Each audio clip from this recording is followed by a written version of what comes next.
in the basement of Case College Center just across the green. Okay, we'll start in a couple of minutes.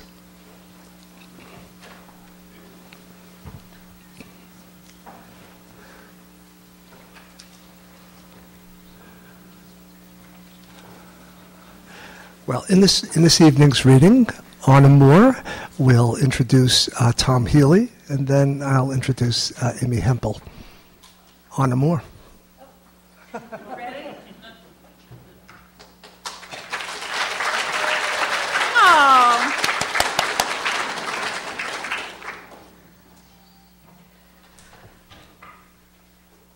Sometime at the turn of this century, I love saying that.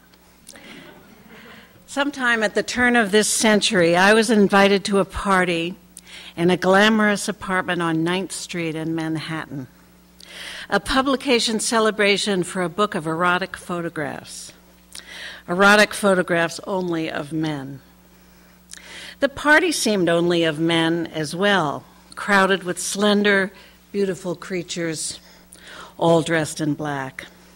At once, I was introduced to the host, who moved among his guests like a young god, wearing a white shirt, long hair flowing down his back. Several years later, when that host was brought to the New York State Writers Institute by a mutual friend, his head was shaved bare. When I mentioned the flowing locks, he laughed me off. "I have never had long hair," he insisted, later telling me his life. Boyhood on a farm where he did what farm boys do, arrival in New York via Harvard, an MFA in poetry from Columbia. In response to my query about his writing, he said, "Yes, I have poems." A year or two after that evening, Tom Healy honored me with a request to read a manuscript, which was published last year as What the Right Hand Knows, his wonderful debut volume, which was a finalist for the LA Times Book Award.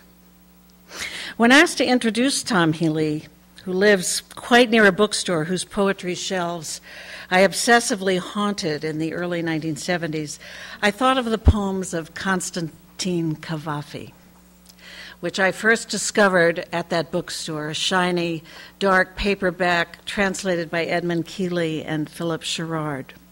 I became obsessed with this poet of Greece, drawn to the simple diction in which he retold myths of antiquity and addressed his male lovers, the seemingly offhand descriptions of the city where he made his poetry of understatement, wrote poems with modesty about the extravagances of sensuality. Once a great port and in ancient times the site of Cleopatra's palace and of the greatest library of the ancient world, Alexandria in Cavafy's hands was a city of cafes, anonymous bedrooms, and strangers. And also there was his sense of time, complex, mysterious, and somehow heartbreaking. Until I learned that he was considered one of the great poets of modernism, Cavafy was my secret. How could he belong to anyone else, this poet whose unadorned language seemed to speak so directly to my soul?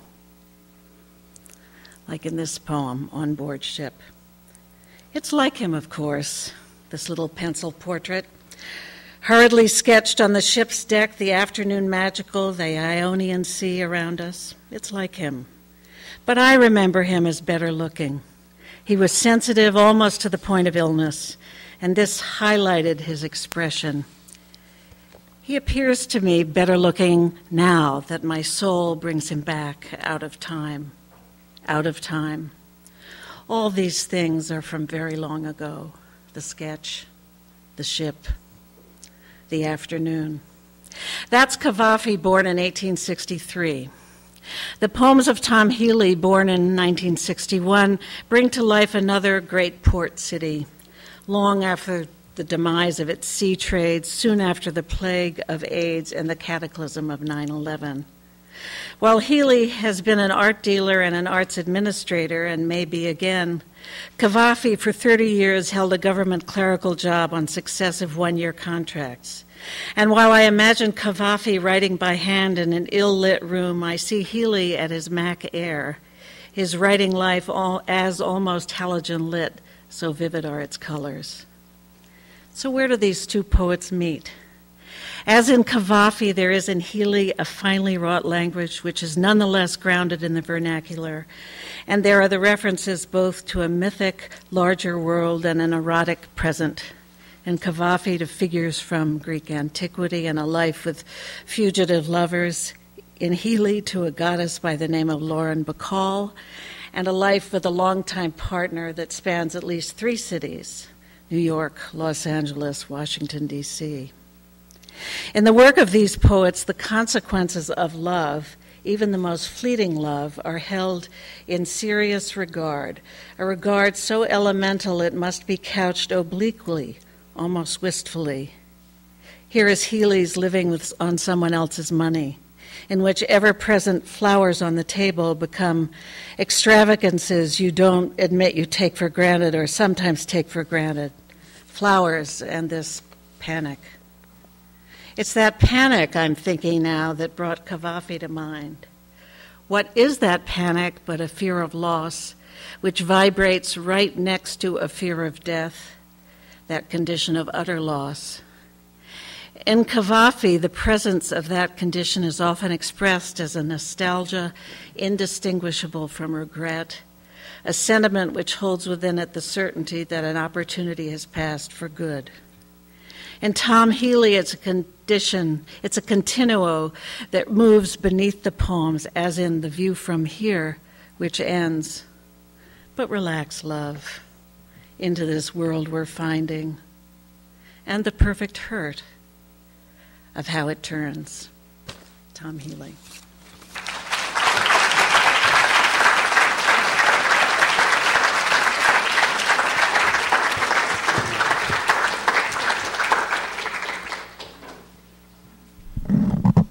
I would love to have long hair.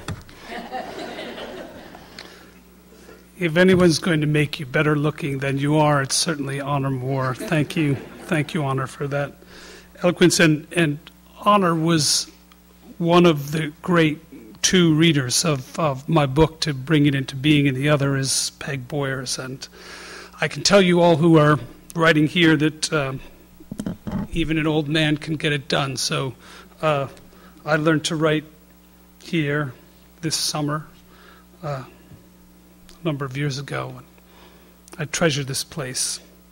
So thank you.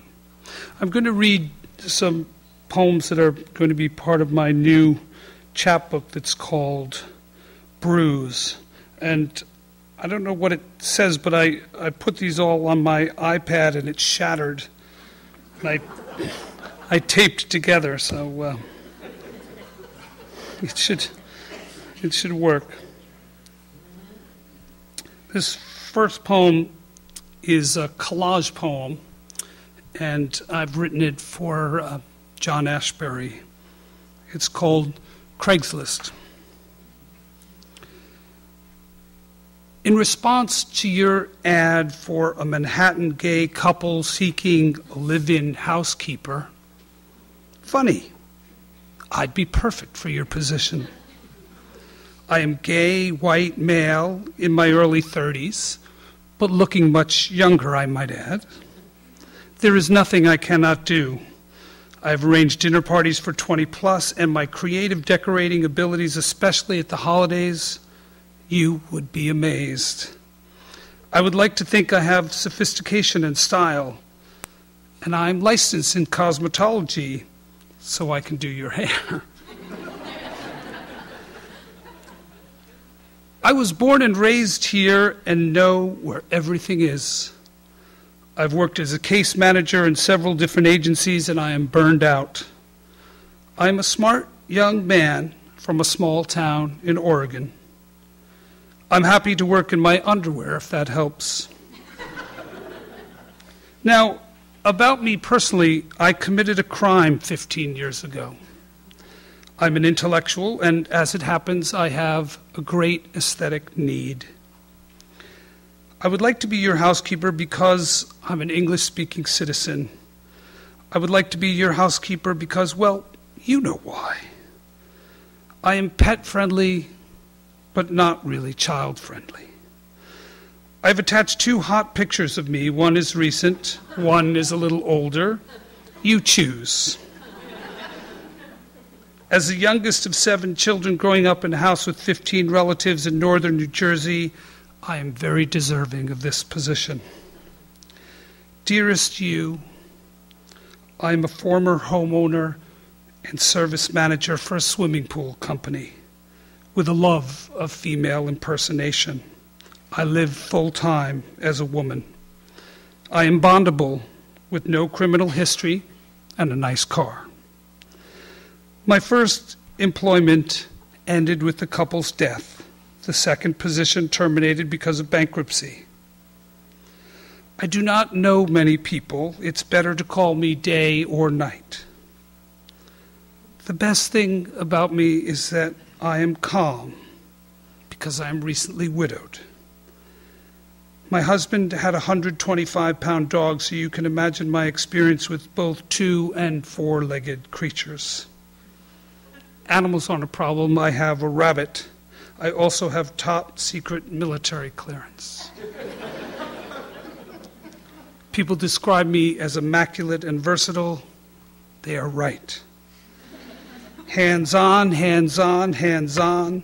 This rock star will achieve whatever your mind can conceive. My personal career objective is that I'm looking for Mr. Wonderful. Are you elderly? I could say more about myself, easy enough to do. Okay, are you listening? I'm interested.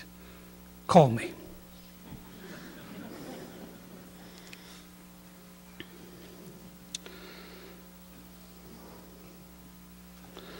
This is best friend. Today, I had to remember you dying. The trouble is, it's been so long, you're only who I think you are. Your memory is mine, and I don't need what's mine. I need to be empty, to be the way you first made a memory of me. But over and over again, you do nothing, only to come back every year and die again. I hated how you almost did nothing the first time. You just grinned those last days. Your rage finally calmed to a rattle of laughter, knowing if you'd be dead, at least we'd be broken. You did nothing. At the end, your hand couldn't even move enough to reach my side while I was on top of you and you were grinning.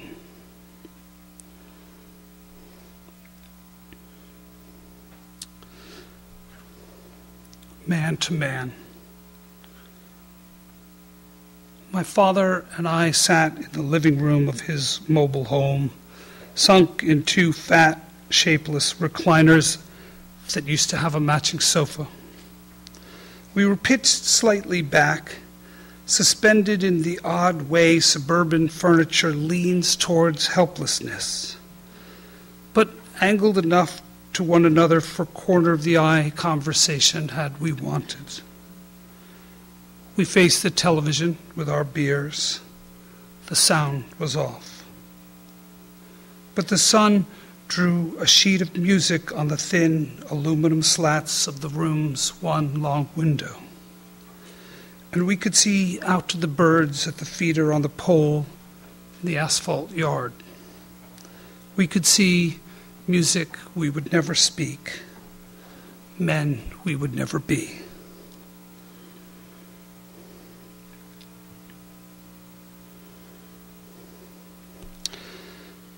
Raised Catholic. This is actually a poem for Jim Miller. Famously, the philosopher said of skepticism, he'd refute it thus, and slammed his hand down on the table. What did he refute? Not how good it felt to have his hand sting. That just proved a little in self-inflicted pain is a good way to startle the seminar. Becoming actors for an hour, making noise, shaping a fleeting moment into something as beautiful as nails and wood. Some ideas are worth believing just for their sweet fraudulence. Notice this lovely table.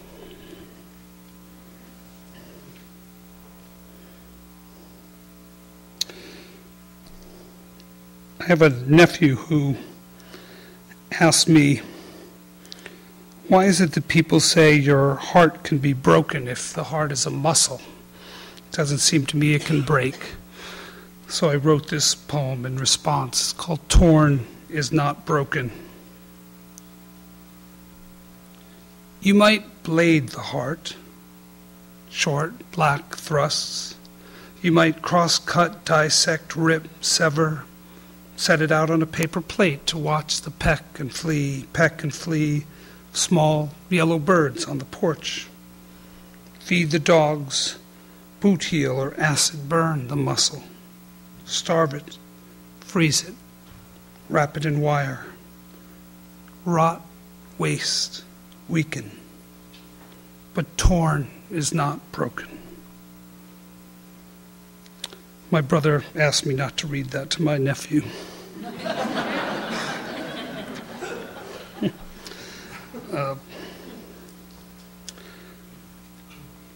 This is a poem for a friend of mine who had been attacked in a anti-gay violence effort. Was in the hospital. The Owl. I've decided I like purpled skin, fear, scabs, edema delivered from an aluminum bat gripped in sweat, the amped up saliva boil of hate, a body shredded like a dog toy, its fuzz stuffing and teeth-marked plastic whimper heart, street-strewn, stepped on, hovered by eyes gone owl, my eyes.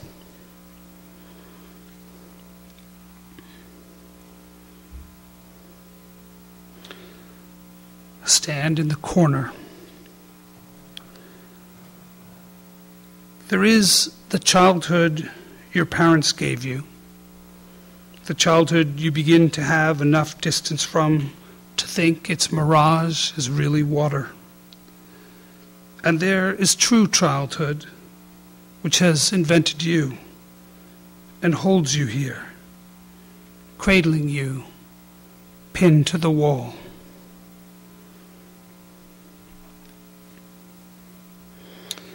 I spent a fair amount of time in Africa, and this is a poem I wrote in Senegal. Flat-chested girl from the NGO. Know that she has the advantage here. She could quicken somebody's blood, and her nose is pierced with a little diamond. It glints. Flare, spark, feather of eroticism floating above what she says and says she knows. And she has a Jeep. Sees me only as a shadow around a beer, an unshowered attitude tipped back in a molded plastic chair, watching 3 frantic cockroaches map the wall behind her head, wishing she'd kick the chair out from under me. Something to compensate for her oversized T-shirt, the glib, presumptuous faith, her ergonomic backpacker sandals. Wishing she'd stop believing, jump up and cuff me with the back of her hand, rise and burn with some gorgeous, sudden, blue coal fury, spitting down rage on a brokenness that flourishes beyond our knowing, and nothing we can do but trouble it, sometimes beautifully.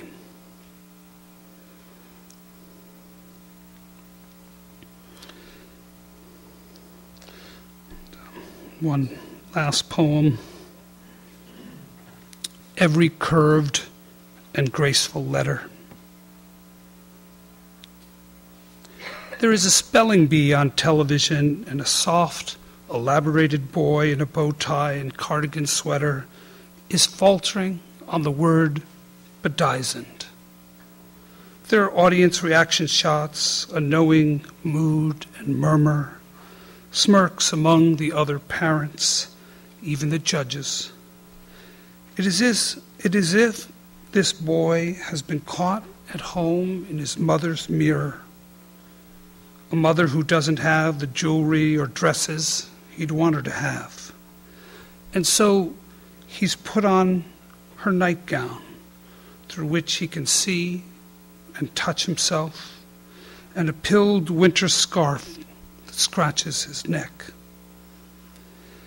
And he doesn't know what to do with it, over his head or as a shawl, or sachet and have it float around and around as he dances in her dull and muddy lipstick and her sneakers.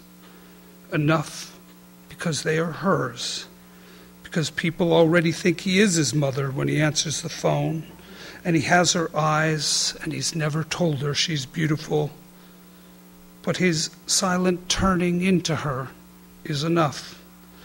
And out of the enfolding color, the floating alphabet of his high voice and hers, an idea of dazzlement, a boy bedizened in words others spit at him. Thank you.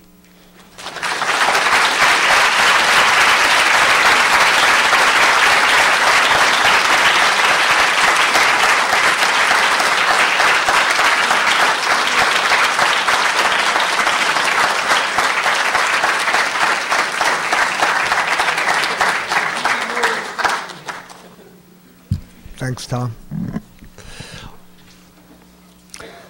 Amy Hempel began teaching here at the Summer Writers Institute in our first season, 25 years ago, when her colleague in fiction, it was only one at the time, was Russell Banks.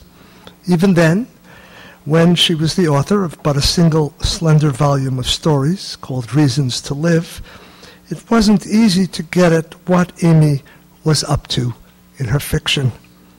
Of course, we had that popular term, minimalism, to guide us.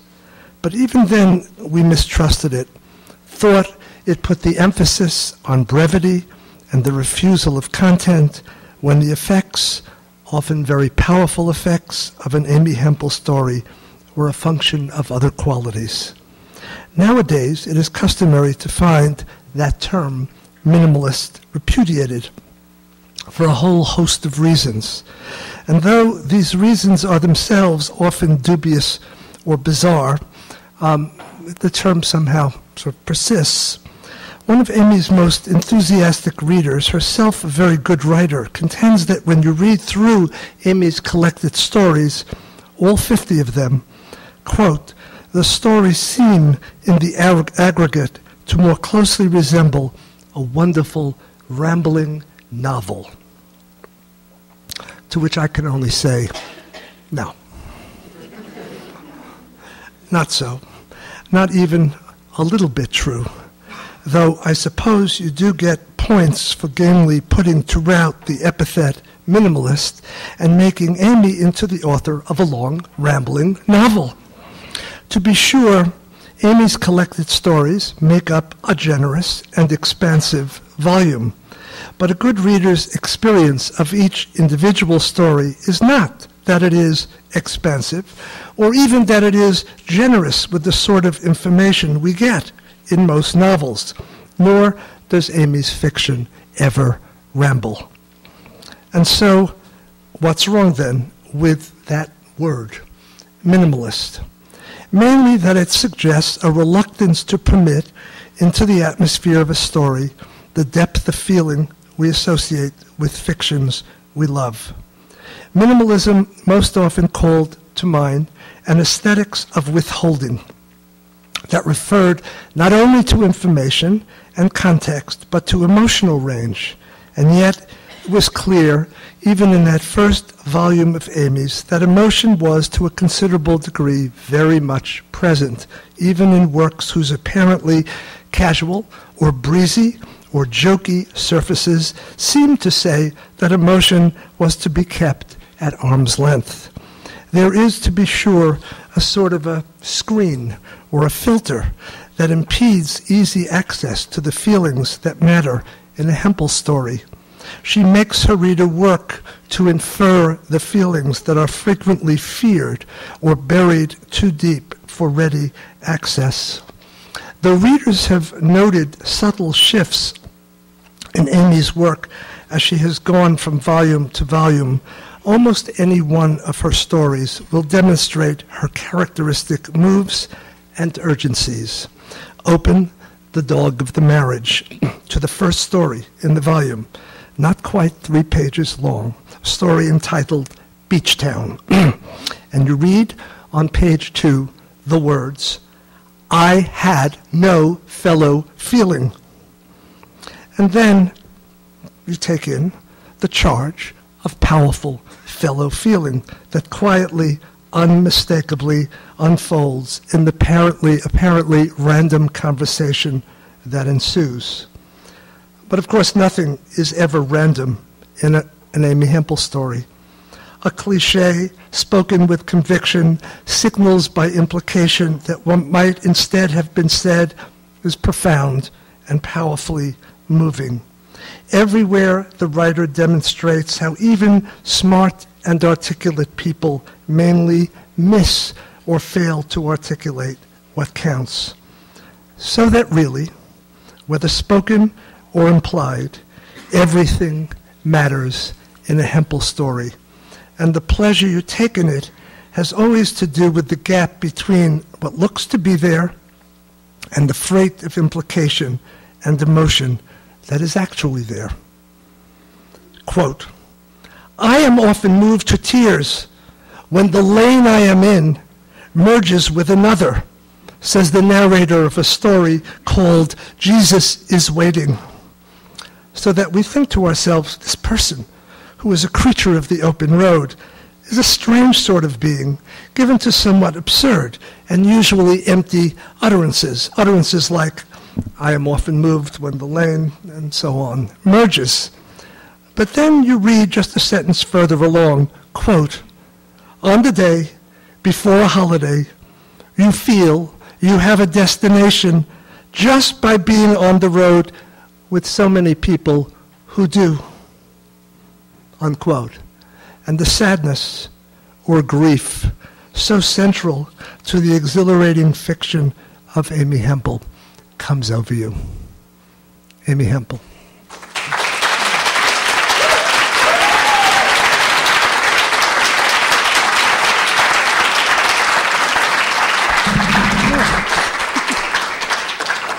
Thank you, Bob. As Francine said, if you're here last night, how does Bob find new things to say about us after 25 years?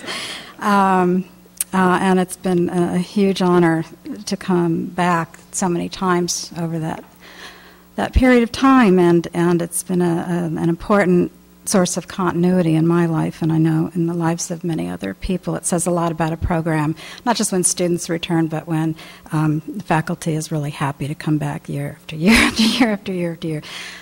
What a gorgeous reading, Tom. We got to read together last summer. What a treat. Can you hear? I never trust. No? Really? Richard read like over here. All right, whatever. All right. Bob didn't mention that in the first year, 25 years ago, of the summer conference, everyone came for a month, and we taught. We had a workshop, a 3-hour workshop, 5 days a week for a month. So a little different at first. Last March, I went to North Carolina to do a couple of readings, and the second reading I gave was at Guilford College, and I met two young women there who are in that row, Meredith, who's in my class now, and Yasmin, who's in Peg's class, right? Yeah. And over dinner, they were talking about an extraordinary place in downtown Greensboro. It's a place called Elsewhere. It's a kind of artists' collective, collaborative now, and the fellow who runs it is a writer. His grandmother had owned this 3-story sort of factory warehouse kind of building, but in her day it had been like a dry goods store. She was a hoarder, and she filled all 3 floors with stuff, and really filled it with stuff. And she left the place when she died to her grandson, who had this amazing idea. And he began, how many years ago? Do you know, Meredith, did he start doing this, the artists? 7 or 10 years ago. Clean it up. Okay, so he had this amazing idea that he would bring in artists regularly throughout the year to do installations in the various rooms of all 3 stories of this building. And it wasn't really a catch, but the only thing was they have to use only things found in the building. And there was no shortage of things to work with. And so I was hearing about this. It sounded amazing. And I said, do you think it's still open? And Meredith said, I think so. So we went. They took me there. This introduction is longer than the short story I'm going to read. But since Meredith and Yasmin are here, and they took me there, Elsewhere, I wanted to acknowledge that. This is a piece that, as people who had their conferences with me today know, I hadn't yet finished it at about 1:30 today. As new as it gets, right? Okay, this is a short story called The Doll Tornado. In a room in Greensboro, North Carolina, a tornado of dolls touches down.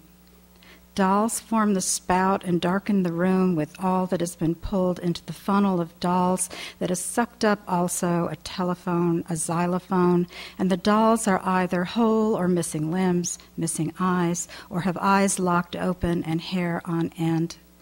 They are naked and clothed, new and old. The dolls that can talk are not talking. The dolls that can wet are dry.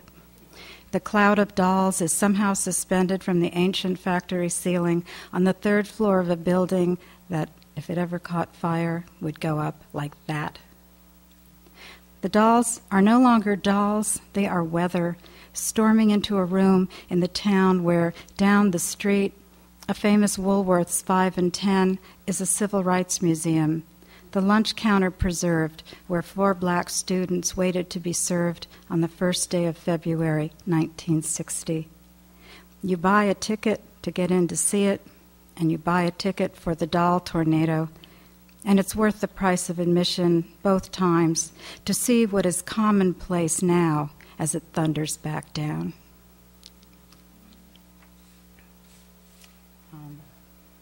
Thank you, Meredith. Thank you, Yasmin. Okay, this next story, it's not really a story. It's an elegy. It's entirely true, but I wrote it with, a fiction writer's concerns and applications. For the last 2 years, I've been doing something that's too hard for me to do. And I'm sure many of you have this experience as well, or have had it, where something's importance to you necessitates your doing it, but it's too hard.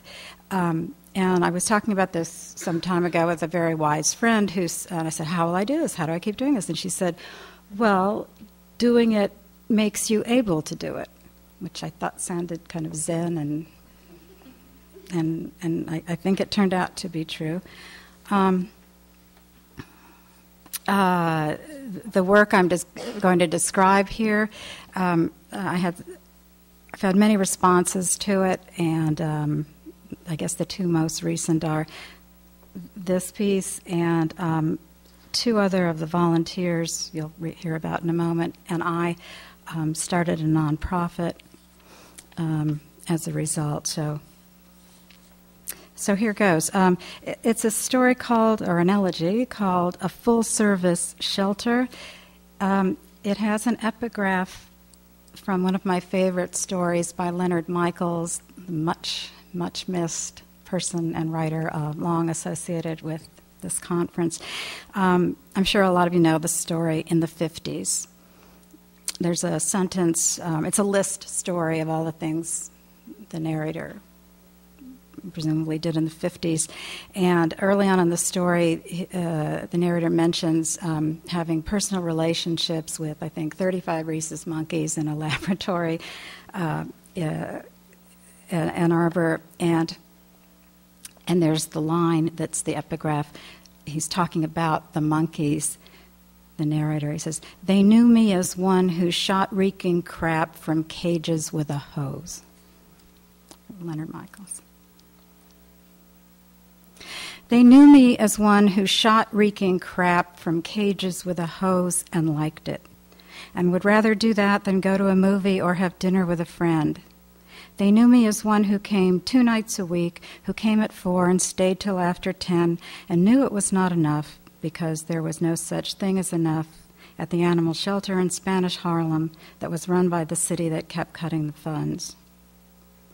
They knew us as the ones who checked each day's youth list for the names of the dogs who were scheduled to be killed the next morning, who came to take the death row dogs, who were mostly pit bulls, for a last long walk, brought them good dinners, cleaned out their kennels, and made their beds with beach towels and bath mats and torn sheets and Scooby-Doo fleece blankets still warm from industrial dryers. They knew me as one who made their beds less neatly over the course of a difficult evening, who thought of the artist whose young daughter came to visit his studio, pointed to the painting she liked, and asked, "Why didn't you make them all good?" They knew us as the ones who put a pig ear on their pillow like a chocolate in a good hotel.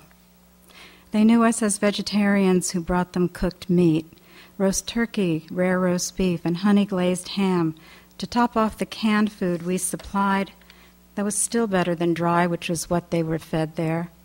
They knew us as the ones who fed them when they were awake, instead of waking them at 2 a.m. for feeding, the way the staff had been ordered by a director who felt the overnight staff did not have enough to do. They knew me as one who spoke no Spanish, could only say, sí, when someone said about a dog I was walking, que lindo. And when a thuggish guy approached too fast, then said, "That's a handsome dude." Look how we exploded another stereotype in a neighborhood recovering from itself. They knew us as the ones who had no time for the argument that caring about animals means you don't also care about people. One of us did. Evelyn, a pediatrician who treated abused children. They knew us as the ones who got tetanus shots and rabies shots, the latter still a series but no longer given in the stomach, and who closed the bites and gashes on our arms with crazy glue, not the medical grade, but the kind you find at hardware stores, instead of going to the ER for stitches, where we would have had to report the dog, who would then be put to death. They knew us as the ones who argued the names assigned at intake, saying, "Who will adopt a dog named Nixon?" And when Nixon's name was changed to Dahmer, we ragged on them again and just let it go when the final name assigned was OG, Original Gangster. There was always a baby on one of the wards so that staff could write on the kennel card, "No one puts baby in the corner." And they finally stopped using Precious after the senior kennel worker said of a noble, aged Roddy, "I fucking hate this name, but this is a good dog." Though often they got it right. They named the cowboy-colored pocket pit who thought he was a big stud, Man. They knew me as one who did not bother wearing latex gloves or gauzy scrubs to handle the dogs in sick ward, who only wore the gloves when a dog had swallowed his rabies tag and we had to feel for it in feces. They knew me as one who gave a pit bull a rawhide chew stick swirled in peanut butter, then after he spit it up and wanted it back, cleaned it off and gave it to him so he could have closure. They knew us as the ones who put our fingers in mouths to retrieve a watch, a cell phone, a red bicycle reflector that a dog sucked on like a lozenge. They knew me as one who shot reeking crap from cages with a hose, who scoured metal walls and perforated metal floors with trifectant, the syrupy yellow chemical wash that foamed into the mess and then towel-dried the kennel and liked the tangible improvement, like mowing a lawn or ironing a shirt, that reduced the dog's anxiety by even that much. They knew me as one who, early on, went to tell a vet tech the good news that 3 dogs had been rescued from that morning's list of 12, to which the tech said, "That blows. I already filled 12 syringes." They knew us as the ones who repeatedly thanked the other vet tech, the one who was reprimanded for refusing to kill Charlie, the pit bull who licked his hand when the tech went to inject him. And Charlie was adopted in less than 24 hours by a family who sent us photos of their 5-year-old daughter asleep atop Charlie. The whole story like a children's book, or maybe a German children's book. And we kept thanking the vet tech until he was fired for killing 2 of the wrong dogs. Their 6-digit ID numbers 1 digit off. He didn't catch the mistake, but neither did the kennel worker who brought him the wrong dogs and who still has his job. They knew us as those who found them magnificent, with their wide-spaced eyes and powerfully muscled bodies, their sense of humor and spirit, the way they were still first to the dance and last to leave, even in a house of horrors, the way stillness would take them over as they pushed their heads into our stomachs while sitting in our laps. They knew us as those whose enthusiasm for them was palpable, Rebecca falling in love with them at first sight, second sight, third sight, and Yolanda tending to them with broken fingers still in a cast, and Joy and the rest with their surpassing competence and compassion. They knew us as those who would sometimes need to take out a chihuahua, like walking an ant, Laurie said, for a break.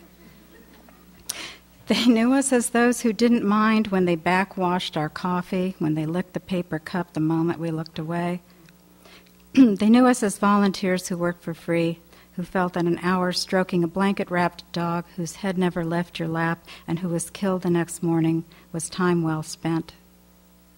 They knew me as the least knowledgeable one there, whose mistakes were witnessed by those who knew better. They knew me as one who liked to apply the phrase, an ideal version of, as in, cure Chanel's mange, and you'll see the ideal version of herself, but did not like the term comfort zone and thought one should try to move beyond it. They knew me as one who was unsure of small dogs, having grown up with large breeds and knowing how to read them, but still afraid of the Presa Canarios, the Molossers bred on the Canary Islands with their dark bulk and bloodshot bedroom eyes, since I'd lived in San Francisco when a pair of them loose in a Tony apartment house had killed a friend of mine who had stopped to get her mail and could not get her door unlocked before the attack began. They knew me as one who called one of their number a dick when he knocked me over and I slammed into a steel bolt that left me bleeding from just above an eye. They knew me as one who guided them to step over the thick, coiled patio hose in the packed garage, which was being used weekly by a member of the board of directors to wash his car the city paid for. He never went inside the building. They knew us as the ones who attached a life-size plastic horse's head to a tree in the junkyard backyard, fenced in, where the dogs could be taken to run off leash one at a time and to sniff the horse's head before lifting a leg against it. They knew us as those who circulated photos of 2 pit littermates dive-bombing each other under the blankets in a bed to get closer to the large-hearted woman who adopted them both. They knew us as the ones who took them out, those rated no concern and mild, also moderate and even severe, though never the red stamped caution dogs. Although some of the sweetest dogs were the ones rated moderate, which was puzzling until we realized that behavior testing was done when a stray was brought in by police or a dog surrendered by his owner when they were most scared. Fearful is the new moderate. And how do you think a starving dog will score on resources guarding when you try to take away a bowl of food? They knew me as one who never handled the questionable dogs because that meant they could turn on you in an instant, you wouldn't know what was coming, and some of us got enough of that outside the shelter. They knew me as one who Enrique had it in for, the kennel worker who asked me to take out a 150-pound cane corso, and when I said, "Isn't he severe?" said, "No, he's a good boy." And when I looked up his card, he was not only severe, he was DOH HB hold, Department of Health hold for human bite. He had bitten his owner. They knew me as one who forgave Enrique when he slipped on the newly installed floor while subduing a frightened mastiff, fell and punctured a lung. After voting $45,000 to replace the facility's floor, the board then had to allocate funds to bring in a crew with sanders to rough up the pricey new floor.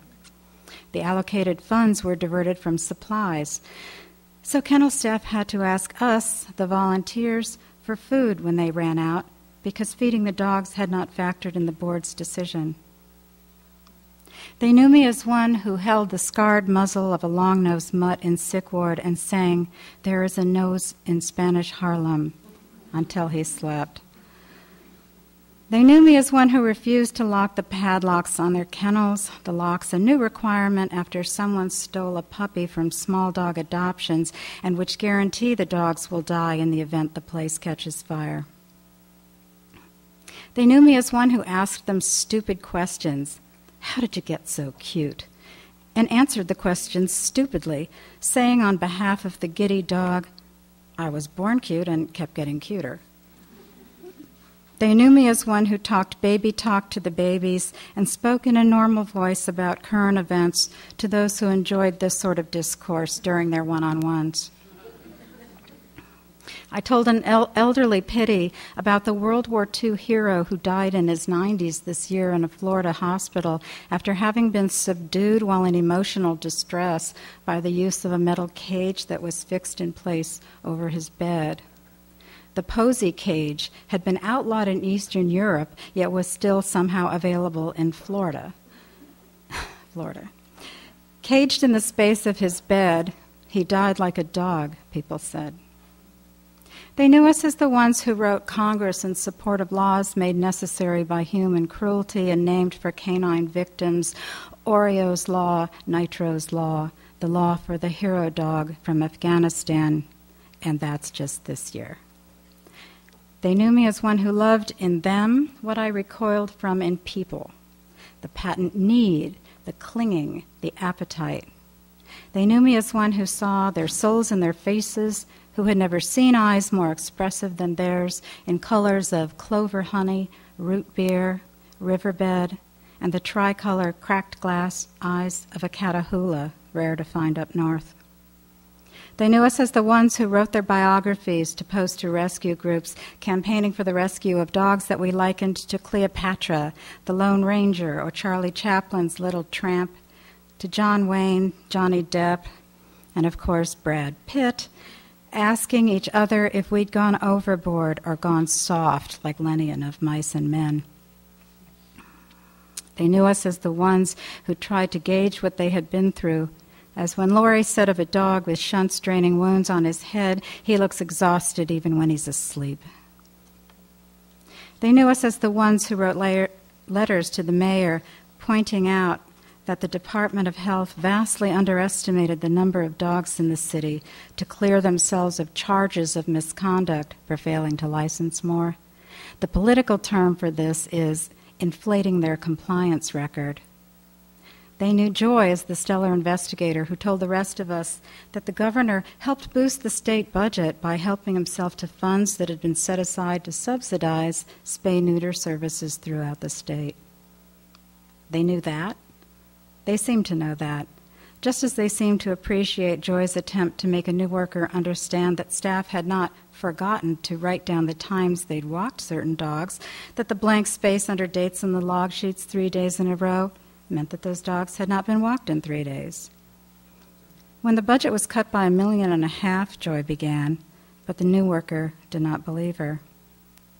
They knew us as the ones who decoded reasons for surrender and knew that not having time for an elderly ill dog meant the owner had been hit hard by the ruined economy and could not afford veterinary bills. They knew us as the ones who doted on throwaway moms, lactating dogs tied to a post in the Bronx after the owner sold their puppies, and the terrified young bait dogs. We would do anything for them. Their heads and bodies crossed with scars like unlucky lifelines in a human hand, yet whose tail still wagged when we reached to pet them. They knew me as one who changed her mind about Presa Canarios when I found one wearing an e-collar that kept him from reaching his food. I had to hold his bowl right up to his mouth inside the plastic cone for him to eat. I lost my fear of presses. They knew me as one who had Bully Project on speed dial, who knew that owning more than 5 dogs in Connecticut was legally hoarding, who regularly fake-pulled a much-loved dog when I found that dog on the list, pretending to be a rescue group so that in the 24 hours it took for the shelter manager to learn it was fake, the dog would have that time to be sprung for real. They knew me as one who got jacked up on rage and didn't know what to do with it until a dog dug out a ball from a corner of his kennel and brought it to my side as though to ask, "Have you thought of this?" They knew me as one who learned a phrase in Spanish, "Lo siento mucho," I am so sorry, and used it often in the lobby when handed over a dog by owners who faced eviction by the New York City Housing Authority if they didn't surrender their pet. They knew me as one who wrote a plea for a dog named Storm, due to be killed the next morning, and posted the plea and then went home, to learn the next day that there had been 2 dogs named Storm in the shelter that night, and the one who needed the plea had been killed that morning. I had failed to check the ID number of the dog. So, this is not about heroics. It's about an impossible job. I joined them in filth and fear, and then I left them there. They knew me as one who walked them past the homeless man on East 110th who said, "You want to rescue somebody, rescue me." They knew me as one who saw through the windowed panel in a closed ward door a dog lift first one front paw and then the other, offering a paw to shake though there was no one there, doing a trick he had once been taught and praised for, a dog not yet damaged but desperate. They knew me as one who decoded the civic boast of a full-service shelter, that it means the place kills animals, that the full service offered is death. They knew me as one who learned that the funds allocated for the dangerous new floor had also been taken from medical, that the board had determined as non-essential the first injection, the sedative before the injection of pentobarbital that kills them. And since it will take up to 15 seconds for the pentabarb to work, the dogs are then made to walk across the room to join the stack of bodies, only some of which are bagged. This will be the dog's last image of life on Earth. My fantasy has them waking to find themselves paddling with full stomachs in the warm Caribbean, treading the clearest water over rippled white sand until they find themselves refreshed farther out in cooler water in the deep blue reef-scarred sea. They knew me as one who asked another volunteer if she would mind holding Creamsicle, a young vanilla and orange pup, while I cleaned his soiled kennel and made his bed at the end of the night. I knew that Katerina would leave the shelter in minutes for the hospital nearby where her father was about to die. She rocked the sleepy pup in her arms. She said, "You're working too fast." She kissed the pup. She handed him to me. She said to me, "You should take your time." We were both tired and took turns holding the pup against our hearts. They saw this. They knew this. The ward went quiet. We took our time. Thank you.